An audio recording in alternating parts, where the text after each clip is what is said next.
এরপরে আমাদেরকে দেখতে হবে তাহলে নাজাতের পথ কোনটা, সেটা আমরা গ্রহণ করব। তার মানে আমাদের আহ্বান থাকবে ওই সমস্ত মানুষের প্রতি যারা আল্লাহ থেকে উল্টা পথে আছে, তারা এখন উপায় খুঁজুক যে কিভাবে তারা আল্লাহর পথে আসবে, তাদের জন্য উপায় প্রয়োজন। এই জন্য প্রথম আপনি মেনে নেন, যেই ব্যক্তি ইসলাম পালন করে না সে মূলত ভুল পথে আছে। যেই ব্যক্তি ইসলামের ফরজিয়াতগুলোকে নষ্ট করতেছেন, আপনি আল্লাহ থেকে বিমুখ হয়ে আছেন, এটা প্রথমে আপনি মেনে নেন। এটা মেনে নিলে কি হবে, এটা আপনার জন্য দোষারোপ নয়, আপনাকে তিরস্কার করা হচ্ছে না, মূলত এটা মেনে নেওয়ার মাঝে আমাদের কল্যাণ আছে। যেমন বিদাতীদের সম্পর্কে কি বলা হয়, বেদাতীদের তওবা কেন কবুল করা হবে না, কারণ এই যে ভুল পথে আছে সে মনেই করে না। কিন্তু একজন পাপী যখন মনে করে যে আমি ভুল পথে আছি, তখন কিন্তু তার তওবা করা সহজ, তিনি মাঝে মাঝে তওবা করে ফিরে আসেন। কিন্তু কোনো বেদাতী তার ইবাদত থেকে সে তওবা করতে পারে না, কারণ তার কাছে সেটা ভুল মনে হয় না। এজন্য আমরা যেই জীবনযাপন করতেছি, আমাদের যে লাইফ স্টাইল, আমরা যদি এটাকে ভুল স্বীকার না করি, তাহলে আপনার দ্বারা শুধরানো কোনোদিন হবে না। আপনি যদি 5 ওয়াক্ত সালাত আদায় না করেও যদি নিজেকে মুসলিম মনে করেন, এটাই হলো আপনার চরম বিভ্রান্তি। আপনি যদি দাড়ি না রেখেও যদি বলেন আপনি আহলে সুন্নাহ ওয়াল জামাতের অন্তর্ভুক্ত, ইসলামের ফরজিয়াতগুলোকে আপনি নষ্ট করেও যদি নিজেকে আহলে হাদিস মনে হয়, তাহলে আপনি জেনে নেন আপনি চরম বিভ্রান্তির মধ্যে রয়েছেন। এই নাম আপনাকে নাজাত দিতে পারবে না। নাজাত যদি আপনাকে পেতে হয়, তাহলে কোরআন সুন্নাহকে মেনে নেওয়ার নাম হচ্ছে নাজাত, কোরআন সুন্নাহ মতে চলার নাম হচ্ছে নাজাত। এই জন্য যারাই আমরা দেখেছি, যাদের সাথে কথা বলেছি, দেখেছি তাদের আমলে ঘাটতি আছে, ইমানও ত্রুটি, কিন্তু তারপরও তাকে নিজেকে জান্নাতি বলে সে দাবি করতেছে, অন্যকে সে জাহান্নামী মনে করে। না, বাঁচতে হলে আগে আমাদের অবস্থানটা দেখতে হবে। আমরা প্রত্যেকে যদি মেনে নেই যে হ্যাঁ, আমার এই অপরাধগুলো এটা ভুল পথের প্রমাণ, আমি যে আল্লাহ সুবহানাহু ওয়া তাআলাকে যেভাবে ইবাদত করার প্রয়োজন সেভাবে করতেছি না, এটা আমার ব্যর্থতা, এটা আমার ত্রুটি, এটা যদি আমরা মেনে নেই, হতে পারে আমাদের অন্তর আল্লাহর দিকে ঝুঁকবে, হতে পারে আল্লাহ সুবহানাহু ওয়া তাআলার পথ আমরা খুঁজব। কিন্তু আজকে যারা খেলাধুলায় বা খেলতামশায় লিপ্ত, যারা গান বাজনা নিয়ে আছে, যারা বিভিন্ন বিধর্মীদের রীতিনীতি অবলম্বন করে, কিন্তু মুসলিমের ঘরে জন্ম হয়ে যাওয়ার পরেও সে নিজেকে জান্নাতি দাবি করে বসে আছে, এটাই হলো তার তওবা করে ফিরে না আসার সবচেয়ে বড় বাধা। না, আপনাকে প্রথম মেনে নিতে হবে যে আপনি ভুল পথে আছেন, কারণ রাসূলুল্লাহ সাল্লাল্লাহু আলাইহি ওয়াসাল্লাম যে পথ এনেছেন, এই পথ ছাড়া অন্য যে কোনো পথই হচ্ছে ভুল পথ। এটা আল্লাহ সুবহানাহু ওয়া তাআলা স্পষ্ট ভাষায় বলে দিয়েছেন, যেটা ইসলাম সম্পর্কে আল্লাহ সূরা আলে ইমরানের 85 নম্বর আয়াতে বলেছেন, ওমা ইয়াবতাগি গায়রাল ইসলামি দীনান ফালাই ইউকবালা মিনহু ওয়া হুয়া ফিল আখিরাতি মিনাল খাসিরিন। ইসলাম ব্যতিরেকে যতগুলো মত পন্থা আছে সবই হচ্ছে বাতিল এবং সবগুলোই হচ্ছে পরিত্যাজ্য, আল্লাহ এদের কাউকে গ্রহণ করবেন না। এজন্য আপনি প্রথম মেনে নেন যে ইসলাম পালন না করলে সেই ব্যক্তি ভুল পথে আছে। এটা স্বীকার করলে আরেকটা সুবিধা হবে, তার মানে ইসলাম ছাড়া যত বিজাতিগুলো আছে এবং যত তরিকার লোকগুলো আছে, সেটা আপনি গান বাজনারওয়ালা লোক বলেন, খেলতামশা করা লোক বলেন, ইহুদি নাসারাদের লাইফ স্টাইল, তখন আপনি ধোঁকা খাবেন না, কারণ তাদের প্রত্যেকের রেজাল্ট একটাই, এই দুনিয়াটা তারা ভোগ করতেছে, একটা সময় তারা আল্লাহর শাস্তির আওতায় আসবে। এই জন্য আপনাকে মেনে নিতে হবে যে যেই পথ আমি অনুসরণ করতেছি এটা ভুল পথ, তাহলে হতে পারে ইনশাআল্লাহ আপনি আপনার সঠিক রাস্তাটা খোঁজার চেষ্টা করবেন। তাহলে এটা হচ্ছে প্রথম দাবি, যে প্রত্যেকটা মানুষ যারা ইসলামের খেলাফ আছে তারা ভুল পথে আছে। এর পক্ষে দ্বিতীয় আরো কিছু আমি আপনাকে দলিল দেখাই। আল্লাহ সুবহানাহু ওয়া তাআলা বলেছেন, তাহলে সঠিক পথ কোনটা? যেটা আল্লাহ সুবহানাহু ওয়া তাআলা নাজিল করেছেন সেটা হচ্ছে সঠিক পথ। ইবলিসকে এবং আদম আলাইহিস সালামকে আল্লাহ সুবহানাহু ওয়া তাআলা জান্নাত থেকে যখন নিচের দিকে নামিয়ে দিলেন, তিনি বললেন, ইহবিতা মিনহা জামিয়া, তোমরা এখান থেকে নেমে যাও, তোমরা একে অপরের শত্রু। ফাইম্মা ইয়াতিয়ান্নাকুম মিন্নি হুদান ফামান তাবিআ হুদায়া ফালা ইয়াদিল্লু ওয়ালা ইয়াশকা। আল্লাহ সুবহানাহু ওয়া তাআলা সূরা বাকারা 37-38 নম্বর আয়াতগুলো দেখেন, এবং এই আয়াতটি রয়েছে সূরা তাহা 20 নম্বর সূরার 123 নম্বর আয়াতে। আল্লাহ সুবহানাহু ওয়া তাআলা বলেছেন, আমার পক্ষ থেকে যখন একটা হেদায়েত আসবে, এই হেদায়েতটাকে যেই ব্যক্তি অনুসরণ করবে সেই ব্যক্তি গুমরাহ নয়, সেই ব্যক্তি হতভাগ্য নয়। তো বোঝা যাচ্ছে যেই ব্যক্তি ইসলাম ফলো করে না, আল্লাহর নাজিলকৃত বিধানকে সে তাওয়াক্কা করে না, তাহলে অবশ্যই সেই ব্যক্তি গুমরাহ। কারণ আল্লাহ বলেছেন ফামানিত্তাবা হুদা, যে ব্যক্তি আমার হিদায়াতটাকে অনুসরণ করবে সেই ব্যক্তি গুমরাহ নয়। তার মানে যারা জানার পরেও কোরআন সুন্নাহ মেনে নেননি, নিঃসন্দেহে আপনি ভুল পথে আছেন, এই আয়াত সেটা প্রমাণ করে। দ্বিতীয়ত আল্লাহ সুবহানাহু ওয়া তাআলা বলেন, আরেকটা হাদিস নিয়ে নেন, সহিহ ইবনে হিব্বান ৬২১৭ নম্বর একটা হাদিস এনেছেন, আর সাহিহাতের মধ্যে ৩৩৫০ রয়েছে। আবু হুরায়রা রাদিয়াল্লাহু তাআলা আনহু তিনি রাসূলুল্লাহ সাল্লাল্লাহু আলাইহি ওয়াসাল্লাম থেকে বর্ণনা করেন যে মূসা আলাইহিস সালাম তিনি আল্লাহকে ৬টি প্রশ্ন করেছিলেন। সাআলা মূসা রাব্বাহু সিত্তাতি খিসাল, ৬টি খিসাল সম্পর্কে, সূক্ষ্ম বিষয় সম্পর্কে প্রশ্ন করেছিলেন। তার মধ্যে একটা হলো তিনি জিজ্ঞেস করেছেন, ইয়া রাব্বি ফাআইয়ু ইবাদাকা আহাদা, আপনার কোন বান্দা সঠিক পথে আছে? জবাবে আল্লাহ সুবহানাহু ওয়া তাআলা বলেছিলেন, ক্বালা আল্লাযী ইয়াত্তাবিউল হুদা, যেই ব্যক্তি আমার দেখানো হিদায়াতের পথ অনুসরণ করে এই ব্যক্তি কেবল হেদায়েতের পথে আছে। তার মানে এই হাদিস থেকে যেটা জানা যায়, আল্লাহ সুবহানাহু ওয়া তাআলা ওই ব্যক্তিকে হেদায়েতওয়ালা গ্রহণ করেন যেই ব্যক্তি হেদায়েতটাকে অনুসরণ করে। কোনো ব্যক্তি শুধু কোরআন সুন্নাহকে মেনে নিলে সেই ব্যক্তি হেদায়েত প্রাপ্ত নয়, বরং কোরআন সুন্নাহকে মেনে চলতে হবে। আল্লাহ সুবহানাহু ওয়া তাআলা কি বলেছেন?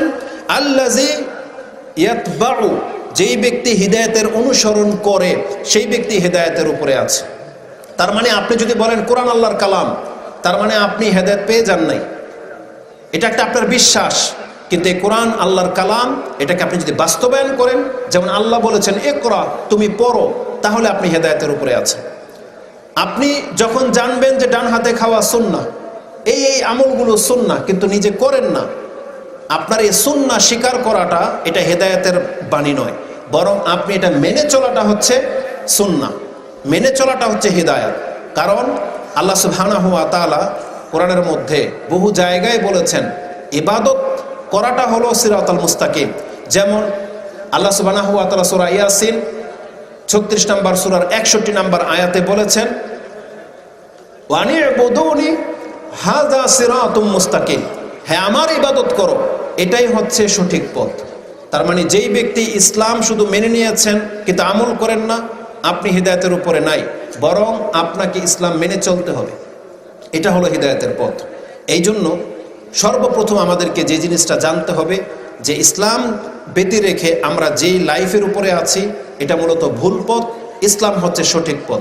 এই জন্য যেই ব্যক্তি আল্লাহর দিকে ফিরে আসতে চায় তাকে প্রথমে ইসলামটাকে গ্রহণ করতে হবে, যেভাবে ইব্রাহিম আলাইহিস সালাম গ্রহণ করেছিলেন, যেভাবে রাসূলুল্লাহ সাল্লাল্লাহু আলাইহি ওয়াসাল্লামের দাওয়াতে সাহাবায়ে কেরামরা গ্রহণ করেছিলেন, ওই ঈমানটা চাচ্ছেন আল্লাহ সুবহানাহু ওয়া তাআলা।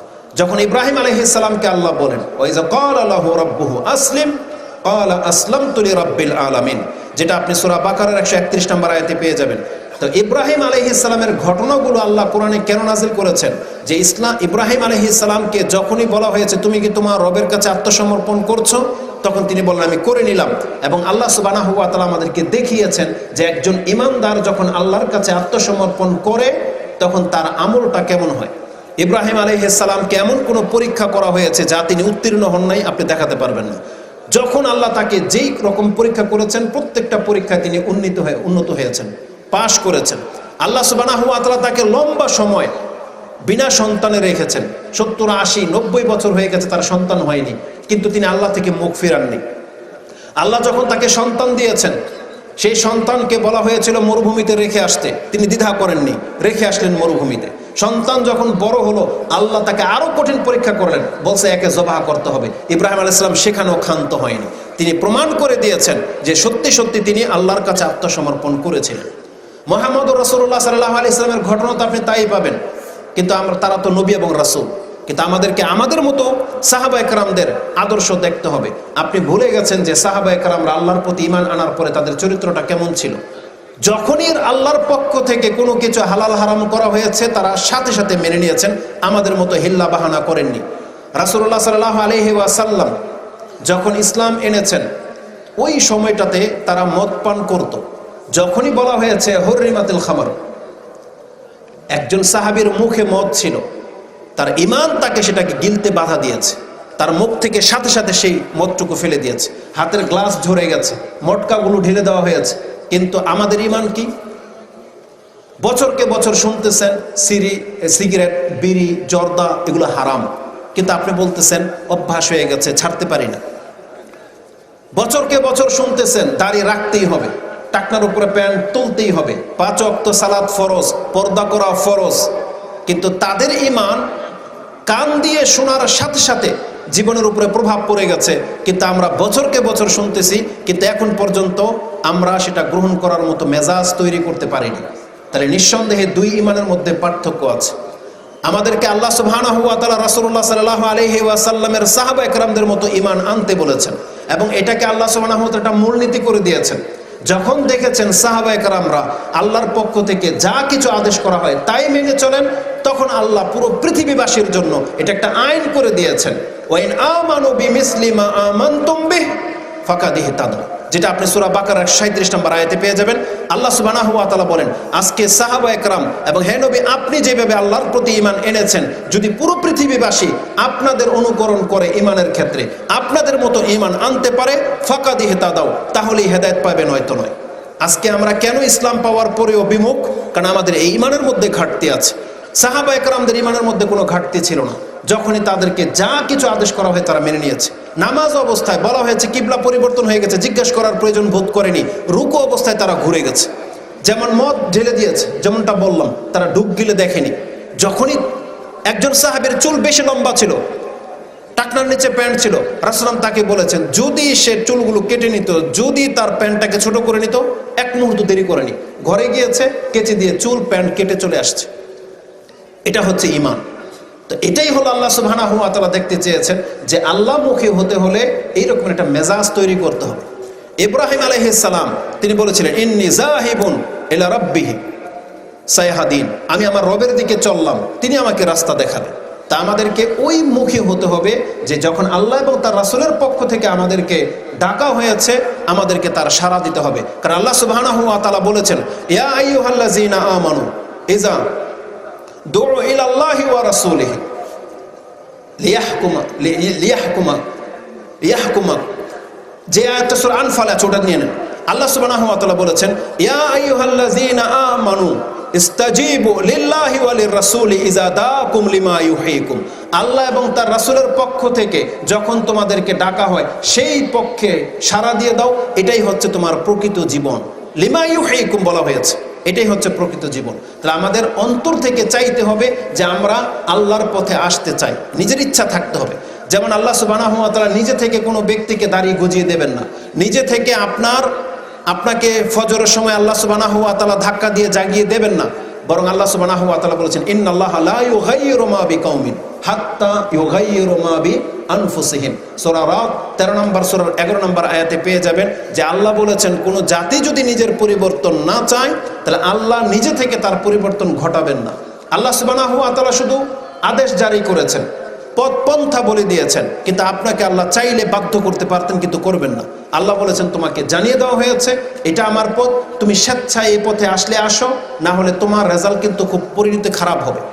যতগুলো জাতিকে ধ্বংস করা হয়েছে আল্লাহ কি বলেছেন, তারা কি ভ্রমণ করে দেখে না? আফালাম ইয়াসিরু ফিল আরদ ফাকাইফা কানা আকিবাতুল লাযিনা মিন ক্বাবলিহিম, তাদের পূর্বের কত মানুষকে আল্লাহ ধ্বংস করে দিয়েছেন। দাম্মারাল্লাহু আলাইহিম, যাদেরকে আল্লাহ সুবহানাহু ওয়া তাআলা একদম সমূলে বিনাশ করে দিয়েছেন। ওয়ালিল কাফিরিনা, কাফেরদের জন্য অনুরূপ রয়েছে, যেটা সূরা মুহাম্মদের মধ্যে পেয়ে যাবেন। আল্লাহ সুবহানাহু ওয়া তাআলা আমাদেরকে বলতেছেন যে জাতিকে দেখে তোমরা ধোঁকা খেয়ে যাচ্ছ, তোমরা ধোঁকা খেয়ে যেও না, তাদেরকে এক সময় আল্লাহ সুবহানাহু ওয়া তাআলা হালাক করে দেবেন। হয় তাদেরকে আযাব দিয়ে শাস্তি দেবেন, অথবা কিয়ামত তাদের জন্য অপেক্ষা করতেছে, এজন্য তাদের জীবনটা এখানে শেষ হয়ে যাবে। এটাই তাদের প্রকৃত জীবন নয়। আল্লাহ সুবহানাহু ওয়া তাআলা আমাদেরকে পরকালের দিকে ডেকেছেন। আল্লাহ সুবহানাহু ওয়া তাআলা বলেছেন, ফাফিরু ইলাল্লাহ, তোমরা আল্লাহর দিকে ফিরো, আল্লাহর দিকে আসো। এবং আল্লাহ সুবহানাহু ওয়া তাআলা বলেছেন, আনিবু ইলা রাব্বিকুম ওয়া আসলিমু লাহ, তোমরা তোমাদের পালনকর্তার দিকে মনোনিবেশ করো, ঝুঁকে যাও এবং তার কাছে আত্মসমর্পণ করো। আল্লাহ সুবহানাহু ওয়া তাআলা বলেছেন আযাব আসার আগেই তোমাদেরকে এটা করা উচিত, যেটা আপনি সূরা জুমার 39 নম্বর সূরাতে পেয়ে যাবেন। তো আল্লাহ সুবহানাহু ওয়া তাআলা আমাদেরকে তার দিকে ডেকেছেন। এই কথাগুলোর মধ্যে যেহেতু সময় খুব কম, কয়েকটা উপায় আমরা দেখতে পাচ্ছি। এক, আল্লাহর পথে ফিরে আসার আপনার আমার ইচ্ছা লাগবে। যদি আমরা আল্লাহর দিকে ফিরে আসতে চাই তাহলে আল্লাহর পক্ষ থেকে আমাদেরকে সাহায্য করা হবে। যেমন কাহাববাসীর ঘটনাতে আল্লাহ সুবহানাহু ওয়া তাআলা বলেছিলেন যে তারা যখন আল্লাহর প্রতি ঈমান এনেছে, আল্লাহ তাদের ঈমানকে আরো বৃদ্ধি করে দিয়েছিলেন, যেটা আপনি 13 নম্বর আয়াতে পেয়ে যাবেন, 18 নম্বর সূরার 13 নম্বর আয়াতে। এটা হচ্ছে আল্লাহ সুবহানাহু ওয়া তাআলার প্রকৃত বৈশিষ্ট্য, যে আল্লাহ সুবহানাহু ওয়া তাআলা বলেছেন তুমি যদি আমার দিকে আধা হাত আসো আমি তোমার দিকে এক হাত যাব, তুমি যদি আমার দিকে হেঁটে আসো আমি তোমার দিকে দৌড়িয়ে যাব। সেই হাদিস আমরা প্রত্যেকেই জানি, বুখারী মুসলিমের মধ্যে রয়েছে। অতএব প্রথম পদক্ষেপটা আমাদের লাগবে। আপনি প্রথম নিয়ত করেন, আপনি প্রথম চেষ্টা করেন, আপনি আল্লাহর কাছে ফিরে আসার তৌফিক কামনা করেন, তাহলে আল্লাহ সুবহানাহু ওয়া তাআলা আপনাকে তৌফিক দান করবেন। আল্লাহ জানিয়ে দিয়েছেন যে তোমরা সবাই গুমরাহ, আমি যাকে হেদায়েত করব সে ছাড়া, ফাস্তাহদুনি, আমার কাছে হেদায়েত তলব করো, আহাদিকুম, আমি তোমাদেরকে হেদায়েত দান করব। এজন্যে আল্লাহ সুবহানাহু ওয়া তাআলার কাছে ফিরে আসার একটা উপায় হলো, প্রথমে আপনি ইচ্ছা পেশ করেন, আল্লাহর কাছে আপনি ইচ্ছা পেশ করেন যে আল্লাহ আমি ফিরতে চাই, আল্লাহ তুমি আমাকে তৌফিক দাও, আমি তোমার পথে ফিরে আসতে চাই, আমার পথকে তুমি সহজ করো। প্রথম আপনি আল্লাহর কাছে চান। দ্বিতীয়ত, আপনি যেই পথে ছিলেন, যাদের সাথে ছিলেন, আপনি তাদের পথ এবং ওই স্থানকে পরিত্যাগ করতে হবে। যাদের সাথে থাকলে আপনার পাপ হয়, যেই এলাকাতে আপনার দ্বারা পাপ হয়, আপনার পক্ষে সম্ভব হলে সেই এলাকা আপনাকে ছেড়ে দিতে হবে। আর ওই বন্ধু বান্ধবগুলো অবশ্যই ছাড়তে হবে, কারণ আল্লাহ সুবহানাহু ওয়া তাআলা বলেছেন তোমরা সত্যবাদীদেরকে গ্রহণ করো। যেমনটা সূরা তাওবার মধ্যে আল্লাহ বলেছেন, ইয়া আইয়ুহাল্লাযীনা আমানু ইত্তাকুল্লাহ, আল্লাহকে ভয় করো, ও কুনু মা'আস সাদিকিন, এবং তোমরা সত্যবাদীদের সাথে হয়ে যাও। তারা হচ্ছেন সাহাবা একরাম, এবং পরবর্তীতে যারা সাহাবা একরামদেরকে নিষ্ঠার সাথে অনুসরণ করেছেন তারাই হলো সেই সত্যবাদী টিম। আমাদেরকে বলা হয়েছে যারা ইসলাম পালন করে এমন ব্যক্তিদেরকে বন্ধু হিসেবে গ্রহণ করতে, এমন ব্যক্তিদেরকে আত্মীয় হিসেবে গ্রহণ করতে, এমন ব্যক্তিদের প্রতিবেশী হওয়া আমাদেরকে শিক্ষা দেওয়া হয়েছে। এই জন্য যারা বেদিন, যারা ধর্মকর্মে করে না, যারা নাচ গান খেলতামশা নিয়ে থাকে, এমন বন্ধু বান্ধবদেরকে আপনাদেরকে প্রত্যাখ্যান করতে হবে এবং ওই স্থান আপনাকে ছাড়তে হবে যেই স্থানে গেলে আপনার পাপ হয়। পার্ক বলেন, যে কোনো জায়গায় ঘুরতে যাওয়া বলেন, যেখানে গেলে পাপ হয় সেই জায়গাতে আপনি যেতে পারবেন না। বনী ইসরায়েলের সেই ব্যক্তির ঘটনা হয়তো আপনারা জানেন, যেই ব্যক্তি 100টা মানুষকে হত্যা করেছিল, তারপরও সেই ব্যক্তি আল্লাহর পথে ফিরে আসতে চেয়েছিল। আলেম বলেছিল যে হ্যাঁ তুমি এই অঞ্চল ছেড়ে দাও, ওই অঞ্চলে চলে যাও যেখানে কিছু লোক আছে যারা আল্লাহর ইবাদত করে, তুমি তাদের সাথে ইবাদতে লিপ্ত হয়ে যাও, তুমি ফিরে তোমার এলাকায় আর আসবে না। কেন? কারণ এটা হচ্ছে আরদিন সু, খারাপ অঞ্চল। এই জন্য যেই সমস্ত অঞ্চলগুলোতে খারাপ মহিলাদের বিচরণ, খারাপ ছেলেদের বিচরণ, কোনো দাড়িওয়ালা সালাফি মানহাজের কোনো লোক তওবা করে ফিরে এসেছেন, আপনি আবার সেই জায়গাগুলোতে ভিজিট করতে যাবেন, এটা আপনার জন্য জায়েজ নয়। ওই সাইটগুলো আপনি ভিজিট করবেন যেই সাইডে ঢুকলে আপনার দ্বারা পাপ হয়, এটা কোনো অবস্থাতে আপনার জন্য জায়েজ নয়। কারণ আল্লাহ সুবহানাহু ওয়া তাআলা প্রত্যেকটা মুমিনের একটা বৈশিষ্ট্য বলেছেন। রাসূলুল্লাহ সাল্লাল্লাহু আলাইহি ওয়াসাল্লাম থেকে ইমাম বুখারী 16 নম্বর এবং ইমাম মুসলিমও ঈমানের অধ্যায়ে এনেছেন যে সালাসাতুন মান কুন্না ফীহি ওয়াজাদা হালাওয়াতাল ঈমান, যার মধ্যে 3টে বৈশিষ্ট্য রয়েছে সেই ব্যক্তি ঈমানের স্বাদ পাবে। তার একটা হলো সেই ব্যক্তি কতটা ঘৃণা করবে কুফরি অবস্থায় ফিরে যাওয়াটাকে, পাপের জগতে ফিরে যাওয়াটাকে, যেমনটা সে ঘৃণা করে তাকে এখন যদি আগুনে নিক্ষেপ করে দেওয়া হয়। তার মানে আগুনে পতিত হওয়াটাকে যেভাবে আপনি ঘৃণা করেন, আপনার পাপের লাইফে ফিরে যাওয়াটাকে যদি আপনি ওইভাবে ঘৃণা করতে পারেন, তাহলে আপনি আল্লাহর পথে ফিরে আসতে সক্ষম হতে পারেন। এজন্য আমাদের ঘৃণা লাগবে, কারণ আল্লাহ সুবহানাহু ওয়া তাআলা সূরা হুজরাতে একই কথা বলেছেন 49 নম্বর সূরার 7 নম্বর আয়াতে যে আমি ঈমানটাকে সাহাবা একরামদের কাছে হুব্বিবা ইলাইকুমুল ঈমান ওয়া যায়্যানাহু ফি কুলুবিকুম, যে আল্লাহ বলেছেন আমি ঈমানটাকে তার ভালোবাসার পাত্র করে দিয়েছিলাম এবং ঈমান দিয়ে তাদের অন্তরটাকে ভরে দিয়েছিলাম। ওয়া কাররাহা ইলাইকুমুল কুফরা ওয়াল ফুসুকা ওয়াল ইসয়ান, এবং আমি তাদের অন্তরের মধ্যে কুফরি, বিরুদ্ধাচরণ, পাপ করাটাকে ঘৃণা জন্মিয়ে দিয়েছিলাম। তার মানে সাহাবা একরামরা আল্লাহর বিরুদ্ধাচরণ করাটাকে, পাপ করাটাকে, নাফরমানি করাটাকে ঘৃণা করতেন, ঘৃণা। এই জন্য আমাদের মুসলিম ভাইদেরকেও ওই কুফরির পথটাকে, ইহুদি নাসারাদের পথকে, এই রং তামসাকে ঘৃণা করতে হবে, তাহলে কেবল আমরা আল্লাহ সুবহানাহু ওয়া তাআলার কাছে ফিরে আসতে সক্ষম। এই উপায়গুলো আমাদেরকে অবলম্বন করতে হবে। উপরন্তু আমাদেরকে প্রতিনিয়ত আল্লাহর কাছে দোয়া করতে হবে যে আল্লাহ যখন তুমি আমাদেরকে হেদায়েত করেছো, রব্বানা লা তুযিগ কুলুবানা বা'দা ইয ইযা হাদাইতানা ওয়া হাব লানা মিন লাদুনকা রাহমা ইন্নাকা আনতাল ওয়াহ্হাব, যেটা আপনি সূরা আলে ইমরান 8 নম্বর আয়াতে পেয়ে যাবেন। আল্লাহ আমাদেরকে শিক্ষা দিয়েছেন যে তোমরা আল্লাহর কাছে দোয়া করো, আল্লাহ যখন তুমি তোমার দয়াতে রহমতে আমাদেরকে সঠিক ইসলামের শিক্ষা দিয়েছো, আবার তুমি আমাদেরকে কুফরের দিকে ঠেলে দিও না, আমাদের অন্তর যেন আবার বক্র না হয়ে যায়, আল্লাহ তুমি আমাদেরকে ইসলামের উপরে কায়েম রাখো। আর যখনই কোনো ব্যক্তি তওবা করে ফিরে আসবেন, আপনি জেনে নেন আল্লাহ বলেছেন বান্দা তোমার তওবাটা যেন উত্তম ভাবে হয়।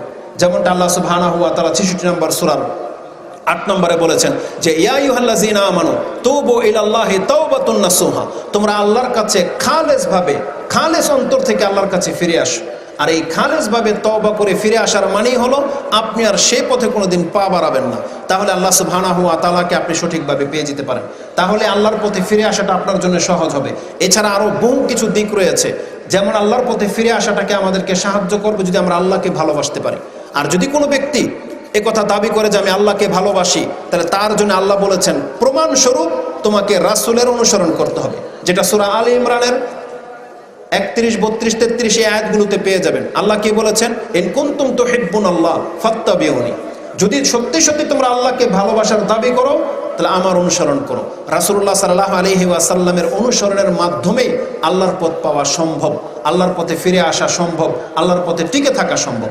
এবং সর্বশেষ আল্লাহ সুবহানাহু ওয়া তাআলা যে কথাটা বলেছেন, যেটা আপনি সূরা ফুসসিলাত হামিম সেজদার 41 এর 31 নম্বর আয়াতে পেয়ে যাবেন, 30-31 আল্লাহ বলেছেন যেই ব্যক্তি বলে ইন্নাল্লাযীনা ক্বালু রাব্বুনাল্লাহ সুম্মা ইসতাকামু, যেই ব্যক্তি বলবে আমার রব আল্লাহ, এটা আমি মেনে নিয়েছি, আল্লাহ বলেছেন সুম্মা ইসতাকামু, তাহলে এটার উপর তোমার ইস্তেকামাত লাগবে।